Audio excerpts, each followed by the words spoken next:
اعوذ باللہ من الشیطان الرجیم بسم اللہ الرحمن الرحیم الحمدللہ الذی جعلنا من المتمسکین بولایت امیر المومنین علی بن ابی طالب علیہ السلام۔ تمام ناظرین کی خدمت میں سلام و عرض و ادب و احترام۔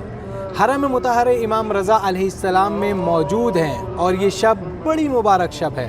یہ شب وہ شب ہے کہ جس میں پیغمبر اسلام کو تمام حاجیوں کے ساتھ پروردگار عالم نے غدیر خم کے میدان میں روکا، کیونکہ ایک بڑا اعلان سنانا تھا، ایک بڑا پیغام پہنچانا تھا لوگوں تک۔ پیغمبر نے بھی یہی حکم دیا کہ تمام لوگ رک جائیں، اور اس حد تک اہمیت ہے اس امر کی کہ پیغمبر کو بار بار بتایا جا رہا ہے کہ یہ پیغام آپ بیان کر دیجئے، آپ بیان کر دیجئے، آپ بیان کر دیجئے۔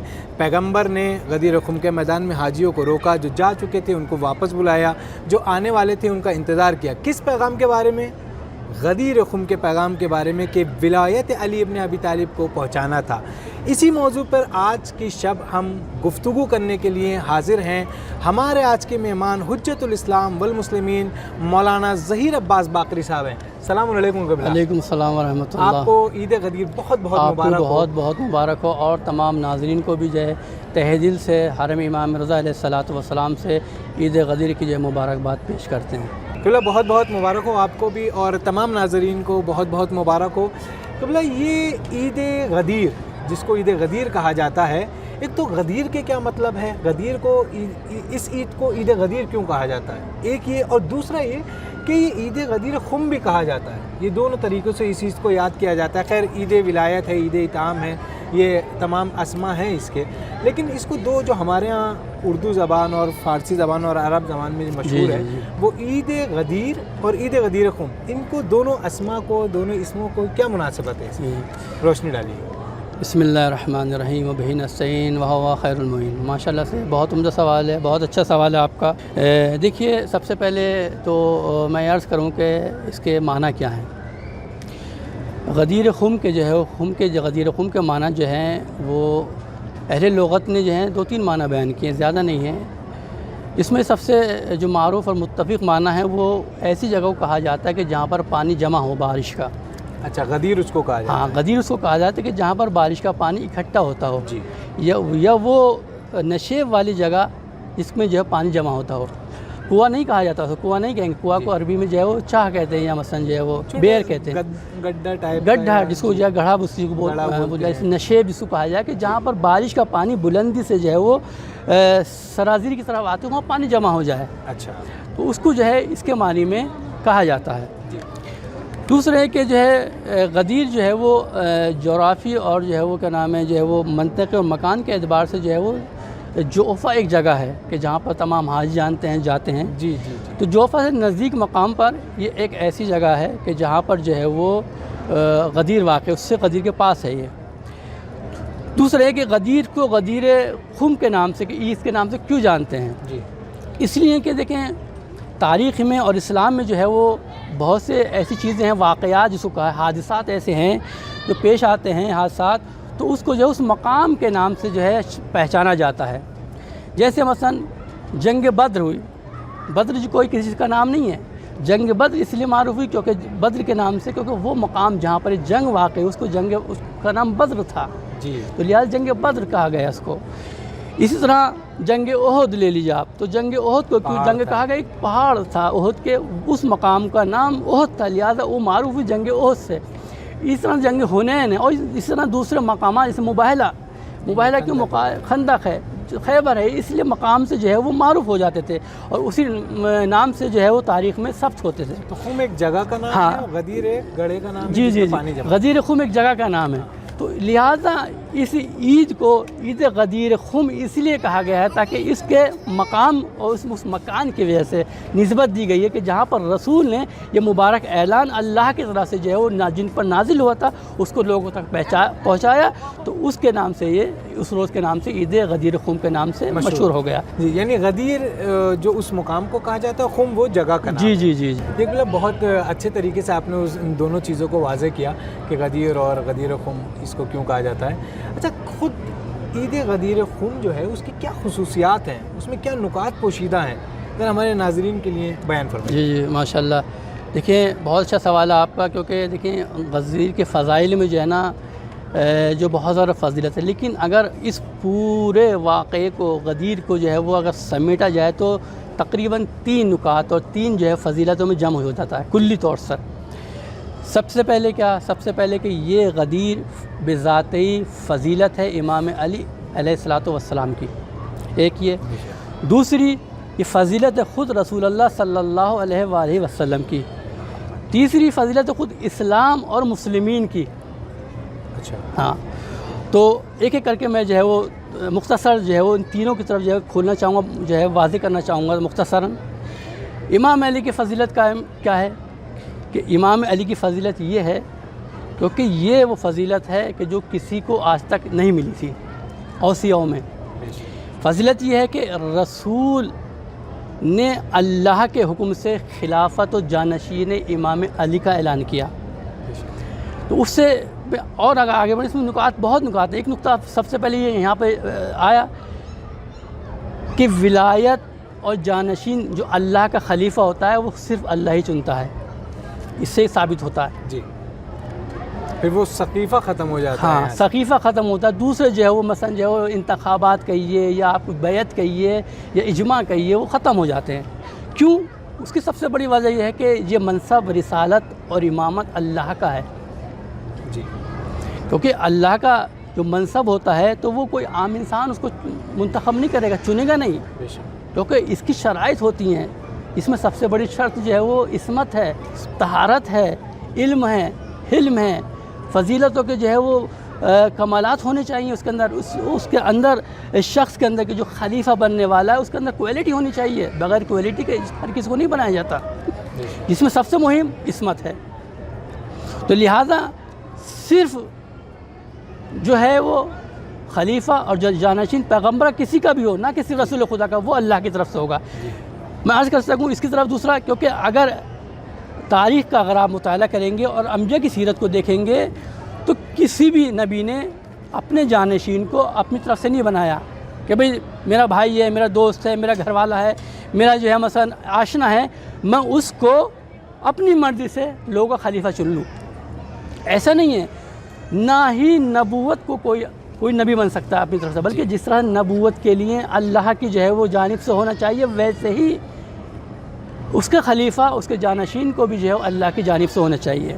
اس کی واضح مثال ہے جب جناب موسیٰ علیہ الصلوۃ والسلام کو اپنے وارث اور جانشین اور خلیفہ کی ضرورت پڑی تو قرآن میں سورہ مائدہ میں موجود ہے کہ انہوں نے یہ نہیں کہا کہ پروردگارہ یہ میرا بھائی ہے، اچھا آدمی ہے، انسان ہے، اچھے شخص ہیں، بہت یہ ہیں ہارون، میں ان کو اپنی جانب سے جو ہے منتخب کر لیتا ہوں، نہیں کہا، نہیں، بلکہ اللہ سے دعا کی کہ پروردگارہ نے میری ذریت میں سے میرے بھائی ہارون کو میرا جانشین و وزیر قرار دے۔ یعنی نبی بھی خود وسیع نہیں بنا سکتا، یعنی عام انسان تو صرف اللہ کو ہے، نبی کے اتنا اولی العزم ہے۔ میں نے عرض کیا کہ جناب موسیٰ علیہ الصلوۃ والسلام اولی العزم نبی ہیں، ان کو بھی یہ حق حاصل نہیں ہے کہ وہ اپنی جانب سے کسی کو اپنی مرضی سے خلیفہ بنا لیں، اپنا جانشین بنا لیں۔ بے شک، دعا کر سکتے ہیں کہ لیکن بنا نہیں دعا کر سکتے ہیں کہ پروردگارہ، ہاں۔ لہٰذا یہ امامت اور خلافت کا جو منصب ہے یہ منصب الہی ہے، اور اس کو صرف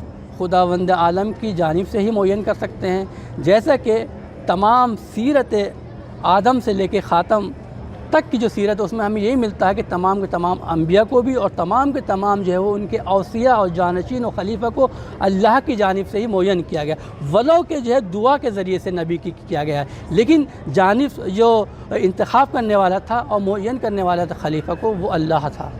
جس طرح کہ غدیر میں اللہ کے حکم سے امام علی کو رسول خدا صلی اللہ علیہ وآلہ وسلم اپنے بعد اپنا جانشین و ولی و وصی قرار دیا۔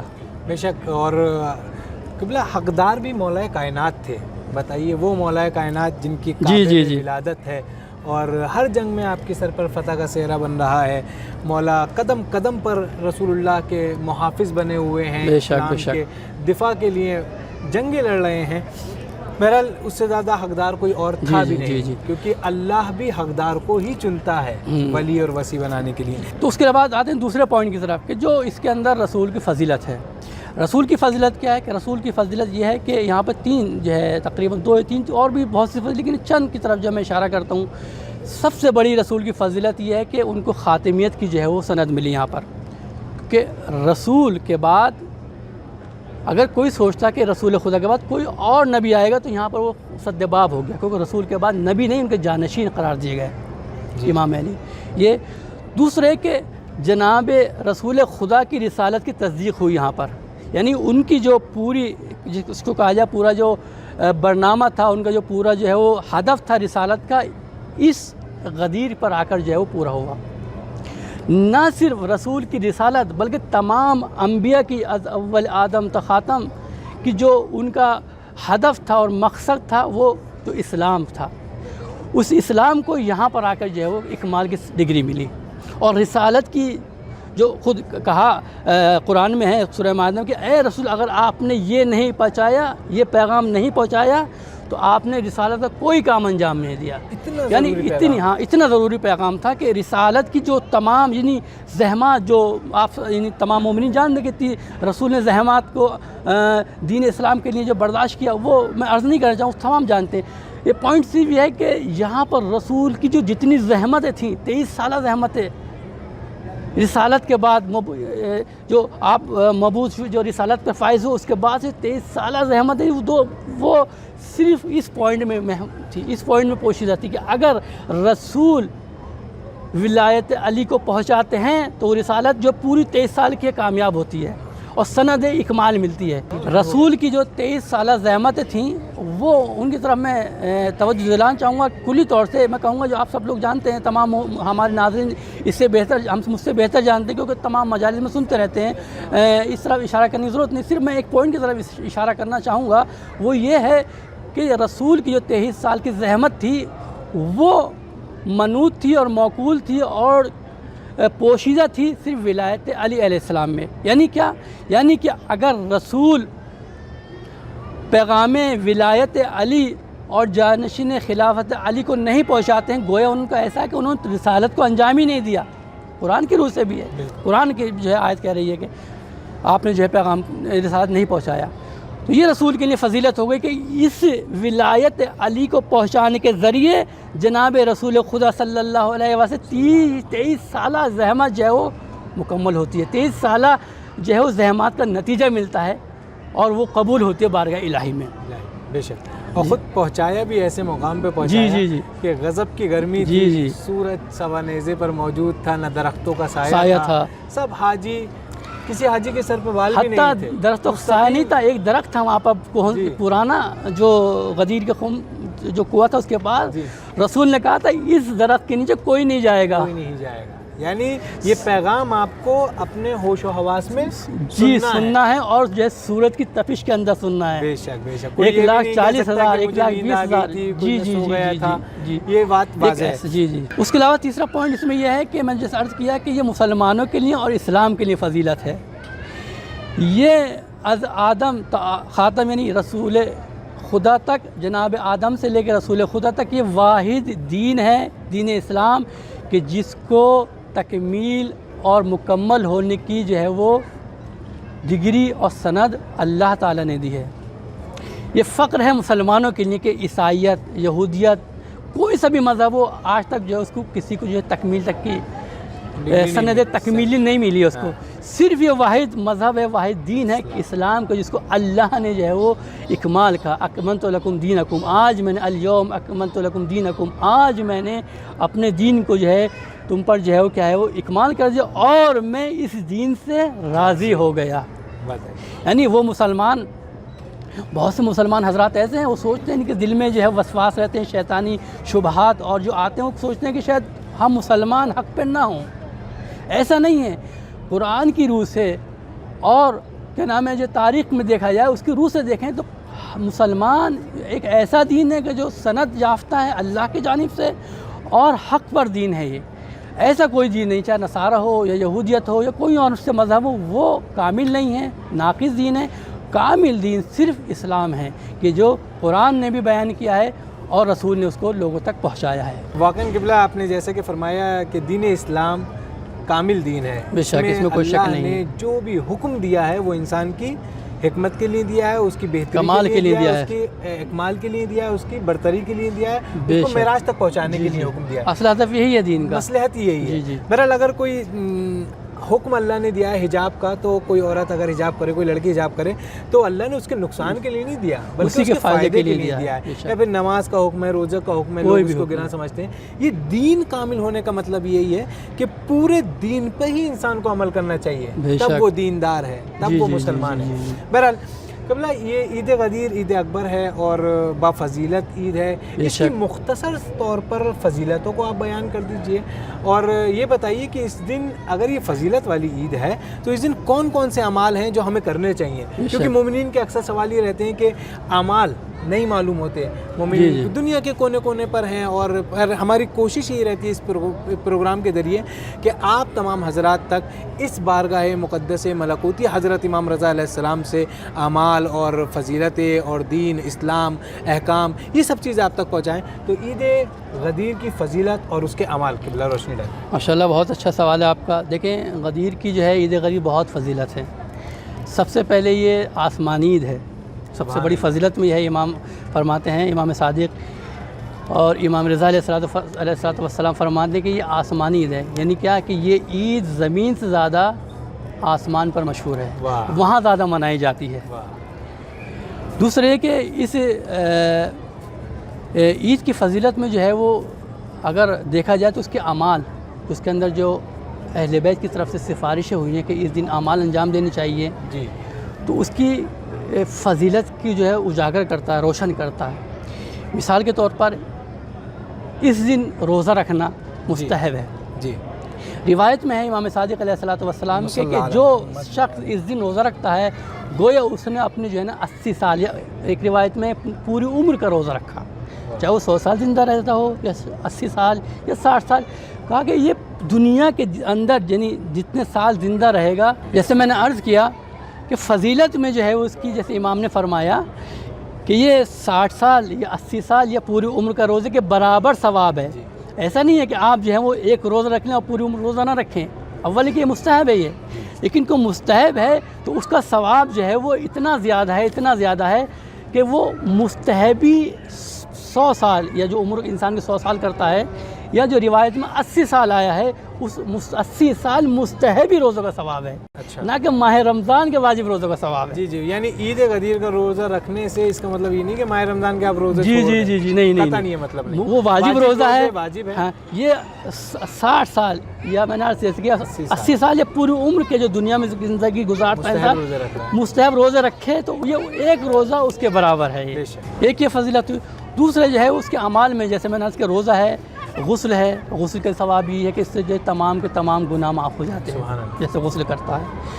اس کے علاوہ شب میں جو ہے، شب غدیر جو مبارک شب ہے آج، اس شب میں جو ہے وہ 12 رکعت نماز جو ہے وہ 2 کر کے پڑھی جائے، اور ہر رکعت میں الحمد کے بعد، سورہ کے بعد، الحمد کے بعد 10 مرتبہ جو ہے وہ آیت الکرسی پڑھی جائے، یعنی پہلی رکعت میں، ہر رکعت میں الحمد کے بعد جو ہے وہ ایک مرتبہ سورہ توحید یعنی قل هو اللہ پڑھا جائے، اور اس کے بعد 10 مرتبہ آیت الکرسی پڑھ کی تلاوت کی جائے۔ اچھا، ہاں 12 رکعت ہے یہ، 6 بار پڑھی جائے گی، 2 اگر کر کے۔ اس کو اس نماز کو دوبارہ سے آپ اگر توضیح دے دیں تو بہت اچھا۔ دیکھیں ایک نماز ہے شب غدیر میں پڑھنے والی جو 12 رکعت نماز ہے، جی، یہ 12 رکعت نماز پڑھنے کا طریقہ یہ ہے کہ 2 رکعت نماز کر کے پڑھی جاتی ہے نماز، اور اس کی ہر رکعت میں چاہے وہ پہلی ہو یا دوسری ہو، ہر رکعت میں ایک الحمد ہے اور ایک قل هو اللہ ہے، اور قل هو اللہ کے بعد ہر رکعت میں 10 مرتبہ آیت الکرسی کی تلاوت کرنی ہے۔ سبحان اللہ۔ جی، اس کا ثواب بھی جو ہے وہ روایت میں کہ 80 مہینوں کے برابر ثواب ہے۔ 80 مہینوں کے بعد؟ جی، 80 مہینوں کی مستحب نمازوں کی عبادت کے برابر ثواب ہے ایک شب میں، ایک شب میں۔ یہ نماز پڑھیں۔ ہاں، اسی طرح روزہ غدیر ایک نماز ہے کہ جو ظہر سے قبل آدھا گھنٹہ پہلے پڑھی جاتی ہے، وہ 2 رکعت نماز ہے، اس کی ہر رکعت میں جو ہے سورہ الحمد ہے، اور سورہ الحمد کے بعد جو ہے وہ آیت الکرسی 1 مرتبہ اور 10 مرتبہ سورہ انا انزلنا کی تلاوت کرنی ہے ہر رکعت میں۔ اس کا بھی ثواب جو ہے روایت میں ملتا ہے کہ جو ہے نا 80 مہینوں کی مستحب نمازوں کے برابر کا ثواب ہے۔ سبحان اللہ۔ جی جی، اس کے علاوہ جو اعمال، جیسے 2 اعمال عرض کیے، اس کے علاوہ جو بہت سے اعمال ہیں جن میں سے صدقہ دینا. آج کا صدقہ دینا ایسا ہے کہ جیسے مثلا جو ہے اس نے کیا نام ہے، اگر کوئی انفاق کرتا صدقہ دیتا، اگر 1 روپیہ صدقہ دے رہا ہے تو ایسا ہے کہ اس میں ایک روایت میں ہے کہ 1 لاکھ روپے صدقہ دیا، 1 لاکھ برابر ہے. اور ایک روایت میں ہے، دوسری روایت میں کہ 10 لاکھ برابر ثواب ہے اس کا. یعنی جیسا 1 درہم، 1 دینار، 1 دینار، 1 سکہ. جی اگر کوئی مثلا 1 درہم مثلا، یا آج کی زبان میں کہا جائے کہ اگر کوئی 1 روپیہ آج کے دن جو ہے وہ انفاق کرتا ہے، صدقہ دیتا ہے، تو اس کا ثواب جو ہے وہ 1 لاکھ برابر ہے، 1 لاکھ سکوں کے برابر، 1 لاکھ روپے کے برابر ہے. اور ایک روایت میں ہے کہ وہ 10 لاکھ کے برابر ہے. جیسے اس نے 1 روپیہ نہیں دیا بلکہ 10 لاکھ روپے جو ہے وہ صدقہ دیا ہے، انفاق کیا ہے. اسی طرح ایک جو ہے وہ یہ ہے کہ مومنین کو خوشحال کرنا، کہ خوشی کا دن ہے یہ، مومن کو خوشحال کرنا. ایک عمال میں سے ہے کہ لوگوں کو ہدیہ دینا. ایک عمال یہ ہے کہ لوگوں کی حاجات کو، ضرورتوں کو پورا کرنا. اور اطعام مساکین، اطعام مومنین، اس کا ثواب یہ ہے کہ اگر کوئی شخص کسی مومن کو اطعام کھلائے، روزہ افطروائے جو غدیر کا روزہ ہے، یا ایسے ہی اپنے گھر بلا کے کسی کو کھانا کھلائے، ایسا ہے کہ اس نے صالحین کو، شہداء کو، انبیاء کو کھانا کھلایا ہے اپنے گھر. کتنی بڑی فضیلت ہے. اور ایک جو اس کے اندر اعمال میں سے ایک عمال ہے صلوات بھی. کثرت سے صلوات، جتنی جی صلوات بھیجی جائے اس دن جو ہے وہ اس میں ثواب ہے. اور ایک جو روایت ہے یہ ہے کہ اس کے روزے غدیر جو آپ نیک اعمال انجام دیں گے، تمام جو میں نے عرض کی تمام نیک ہیں، وہ ثواب ہے. وہ ثواب پلس پوائنٹ اس کے اوپر ایک ثواب یہ ہے کہ جو آپ نیک ثواب جو ہے وہ آپ نیک اعمال انجام دیں گے روزے غدیر، اس کا 1000 برابر ثواب ملے گا آپ کو. سبحان اللہ. مثلا آپ نے ایک جو ہے وہ رکعت نماز پڑھی تو آپ کو 1000 رکعت کے برابر ثواب ملے گا. جیسے آپ نے 1000 نماز پڑھ دی. ایک آپ نے صدقہ دیا، یعنی 1 لاکھ تو ہے ہی، وہ 1 لاکھ کو پلس یعنی وہ کیا نام ہے ملٹی پلے کر دیں 1000 میں، کتنا بڑھ جائے گا. یعنی وہ اپنی جگہ میں جو میں نے عرض کیا کہ 1 درہم دینے کا 1 لاکھ برابر ثواب ہے. پھر اس کے بعد جو ہے 1000 گنا زیادہ اور ثواب ہے. کیونکہ اس دن جو بھی آپ نیک اعمال انجام دیں گے اس کے 1000 برابر ثواب اللہ آپ کو دے گا. یعنی اللہ کی نعمتیں اس دن کے لیے بے شمار نعمتیں، بے شمار اللہ خوش ہے، اور بے حساب اللہ خوش ہے اس روز کے لیے کہ وہ اتنی فضیلتیں اور اتنی چھوٹی سی مختصر ہے. کسی کو کھانا کھلانا بڑی بات، لیکن شہداء کو کھانا کھلانا اس کے عوض ثواب دے رہا ہے. جی کھانا کھلانا اس کے بہت فضیلت ہے. اہل بیت نے بیان کی کہ مختصر وقت سے بیان نہیں کر سکتے. پوری جو ہے وہ اگر کوئی جو ہے رجوع کرنا چاہے تو مفاتیح الجنان میں پورے جو ہے وہ روزے غدیر کے، شب غدیر کے اعمال موجود ہیں. جیسے آج کل جو ہے PDF اور دستیاب ہیں، تمام جو ہے کتابوں میں جو ہے وہ نقل کیے گئے ہیں مفاتیح الجنان کے ذریعے سے موجود ہے. مفصل کیونکہ وقت جو ہے وہ ہمارے برنامے کا اور ہمارے پروگرام کا محدود ہوتا ہے، لہٰذا مفصل اور جو ہے وہ واضح طور سے، کیونکہ ہمارے برنامے کا جو ہمارے پروگرام کا جو ہے وقت محدود ہوتا ہے، لہٰذا یہاں پر ہم تمام کے تمام کو جو ہے بیان نہیں کر سکتے. اتنے زیادہ اعمال ہیں، اتنے واقعی اتنے زیادہ اعمال ہیں کے لیے خود 10 پروگرام کی ضرورت ہے. بہرحال بہت شکریہ قبلہ، بہت اللہ آپ کو سلامت رکھے اور آپ کی توفیقات میں اضافہ فرمائے. بہت استفادہ کیا اس پروگرام کے ذریعے. مومنین جہاں جہاں ہیں تمام مومنین کو امام رضا علیہ السلام کی حرم کی جانب سے عید غدیر بہت بہت مبارک ہو. اس عید کو بھی آپ اپنی گلیوں میں، اپنے حسینیوں میں، اپنی مسجدوں میں، اپنے شہر، اپنے گاؤں میں باقاعدہ طور پر منائیں، کیونکہ یہ مشہد مقدس میں ہم موجود ہیں. یہاں پر جب باہر جاتے ہیں تو بڑے بڑے بینر، بہت کوئی شربت بانٹ رہا ہے، کوئی مٹھائی بانٹ رہا ہے، اور حضرت علی علیہ السلام کا نام جگہ جگہ پر لکھا ہے. یعنی لوگوں کو پہچنوائیں کہ عید غدیر کس دن کو کہتے ہیں، عید غدیر کی کیا فضیلت ہے. کیونکہ آپ جب پہچنوائیں گے تو لوگ اس کو پہچانیں گے اور پھر ہدایت کی طرف آئیں گے. اسی کے ساتھ آپ تمام حضرات سے خداحافظی کرتے ہیں. خدا حافظ، فی امان اللہ. اللهم صل على علي ابن موسى الرضا المرتضى الإمام التقي النبي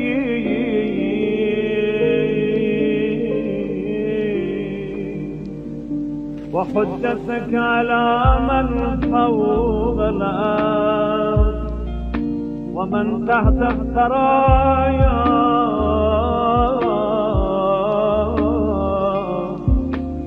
الصديق الشهيد صلاة كثيرة تامة ذاكية متواصلة متواترة مترادفة كأفضل ما صليت على أحد من أولياء